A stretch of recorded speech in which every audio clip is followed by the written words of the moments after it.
બોલો ને ભાઈ. ભાઈ મને માથું દુખે ને કળતર થાય, ટીકડી આપી દ્યો ને. સુરા હું લેવા આવ્યો છું? અરે ભાઈ માથું દુખે ને કળતર થાય ને એટલે મેડિકલે દવા લેવા આવ્યો. પેલા ભાઈ ડોક્ટર ને બતાવી દેવો, એમને દવા લેવા ન આવે. હાલ મારા ભેગો. બોલો ને શું થાય? સાહેબ એને માથું દુખે છે અને કળતર થાય છે. અને ક્યારેક ક્યારેક ચક્કર પણ આવે છે.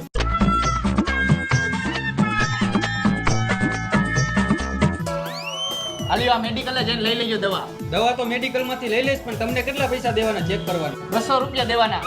200 રૂપિયા. હા તો થાય તો ખરી ને 200 રૂપિયા. સાહેબ આવડું મોટું દવાખાનું લઈને બેઠા છે, ડિગ્રી લઈને બેઠા છે, તો દે 200 રૂપિયા. ભાઈ આ દવા આપી દ્યો ને. હાલ્યો ભાઈ દવા લાવો 20 રૂપિયા. તમે જો સાહેબ ને ન બતાવવા ગયા હોત ને તોય હું તમને આ જ દવા આપે ખાલી 20 રૂપિયામાં.